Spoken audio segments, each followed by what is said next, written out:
अस्सलामुअलैकुम friend, Khan point पे खुशामदीद। दोस्तों, आज कुछ हमारे पास बोर्ड हैं GX 6605 वाले जो कि हमने रिपेयर करने हैं। सोचा ये भी तरीका आप दोस्तों के साथ शेयर करता चलूं ताकि आपको जो है इस तरह की परेशानियां जो हैं ख़त्म हो जाएं। जो कि मिसाल के तौर पे इसमें मेन IC चेंज करना पड़ता है और बाज़ ऐसे कंपोनेंट होते हैं इसमें जो कि बहुत ही मुश्किल से ओपन होते हैं, जो कि हीट गन के ज़रिए होते हैं। तो भाई एक हाथ में हीट गन लिए और दूसरे हाथ से जो है इसमें से कंपोनेंट निकालना बहुत ही मुश्किल हो जाता है।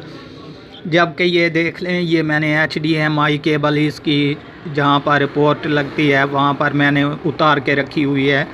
ये यहाँ पर मैंने न्यू सेलेक्ट करनी है और इसके बाद कुछ जो है मेन IC निकालने हैं तो किसी और बोर्डों में डाल के देने हैं। तो दोस्तों, सोचा मैं ये भी तरीका आप दोस्तों के साथ शेयर करता चलूँ कि ये मैं किस तरीके से जो है इनको चेंज करता हूँ। ये बहुत ही ओपन और इजी और आसान तरीका है जो कि मैं आप दोस्तों के साथ शेयर करने लगा हूँ।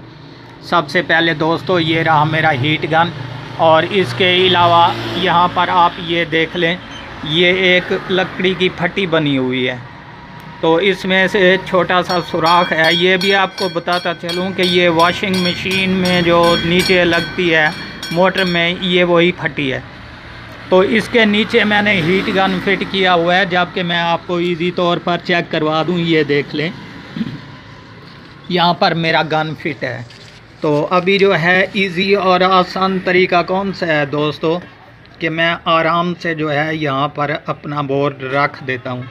रखने के बाद जो है यहाँ पर हल्की सी कोई वज़नदार चीज़ रख देता हूँ और उसके बाद जो चीज़ भी निकालनी होती है इंशाल्लाह मैं इसको जो है आराम से निकाल लेता हूँ और बिल्कुल इजी तरीके से जो है इसको निकाल के ओपन कर लेता हूँ और इसमें और डाल देता हूँ।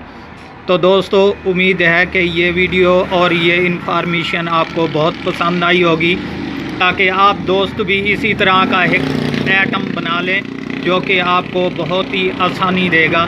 यहाँ पर रख कर जैसे आप बटन दबाएंगे हीट गन का और इसके अलावा जो है आराम से आप जो है अपनी मर्ज़ी के मुताबिक इसके कंपोनेंट जो है यहाँ से उठा सकते हैं। ये मेन IC जो कि हाथ भी नहीं जलते और इसके अलावा मुख्तलिफ जो चीज़ भी यहाँ से निकालनी होगी बिल्कुल ईजी निकल जाएगी। तो दोस्तों, उम्मीद करता हूँ ये वीडियो आपको बहुत पसंद आई होगी। अगर पसंद आए तो हमारे चैनल को ज़रूर सब्सक्राइब कीजिएगा और देखना ना भूलिएगा हमारा YouTube चैनल खान पॉइंट।